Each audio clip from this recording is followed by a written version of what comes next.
So Fork is a pretty interesting card. Now, unless I've changed the title for whatever reason, in the title I alluded that Fork is the red counterspell. I'm mostly exaggerating, but there is a grain of truth in this assessment as far as I'm concerned. But let's talk about what Fork does before we get into my hot takes. Fork is an instant that copies a target instant or sorcery spell, except the copy is red and you can choose new targets for the copy. This is an interesting ability with a few different applications. And interestingly enough, this card is probably more affected by the dissolvement of interrupts than any other card in Magic that isn't named Avoid Fate. Before that, this was also an interrupt, which I guess is important. Anyway, this is relevant because all previous interrupts became instants after the 6th edition rules change, and suddenly Fork got a lot more targets and effectively became a sort of red counterspell, like I said earlier. Before interrupts were removed from the game, Fork couldn't target a counterspell since they were interrupts and the text hadn't changed. It said instants and sorceries. But now, because counterspells are instants, it can target counterspells. So, by the rules of today, say you try to cast your Grey Ogre, and your opponent uses their counterspell because Grey Ogre can threaten their life total. That's a wise move, I'd do the same. Now, if you had 2 blue mana open and a counterspell in your hand, you could counter their counterspell and push your Grey Ogre through, giving you a really solid win condition. But, say you have 2 red mana open and a Fork. Back in the day, you were fucked, because you couldn't target either the Grey Ogre or their counterspell with the Fork, so you were just fucked. But now you can fork their counterspell, make a red copy of counterspell, and then target their counterspell with your copy, thus countering their counterspell with 2 red mana. That's pretty cool, right? You couldn't do that back in the day, so Fork was less of a counterspell and more of like maybe insurance with your instants and sorceries. Like, let's say instead of a creature, you tried to hit your opponent with a fireball for 10, and they had 10 life.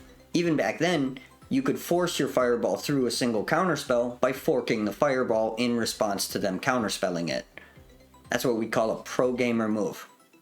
You could also just, like, fork a fireball for 10 and hit them for 20 if they didn't have a response to the fork or the fireball. And, you know, that's also probably a pretty good play. Fork is a pretty interesting card, but I do want to be clear that it is nowhere near as good as a counterspell. I may be equating these cards a bit, and I do think that they can have similar applications in very certain niche scenarios, but shutting down anything for 2 blue mana is a lot better in more situations than forking something. Fork can still be really powerful, and obviously it's much better in certain situations, right? Like, you can't use a counterspell to make your fireball go from 10 damage to 20. That's just never going to work out for you.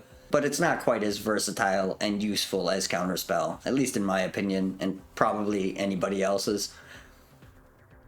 Anyway, Fork is a classic card, but it's not really around anymore. And other than Magic 30 and Magic Online, it hasn't been reprinted since Revised. This is probably mostly in part due to the fact that it is on the reserve list, but there are many cards that they have printed that are similar to Fork. Cards like Reverberate and Doublecast are mostly the same, although Doublecast only lets you copy your own things, making it anywhere from slightly to significantly less useful, and as far as I can tell, no duplicating effect makes a target red anymore. And that's probably the line of text they point to and say, see, it doesn't break the reserve list because it's mechanically unique. It doesn't make the thing red, it's a completely different card. Not that I'm complaining about them finding ways to print cards similar to reserve list cards, but the whole situation is a bit funny to me. There's also a lot more cards that are similar but also pretty different, like Dual Caster Mage, Wild Ricochet, and Reiterate, as well as a ton more I don't want to bother with mentioning. Personally, I think this is a good thing, because I think the card effect is interesting. Niche enough to not be dominating in most situations, but good enough to be fun and to pop up occasionally. It's a cool card, and its clones and homages are pretty interesting in the right circumstances.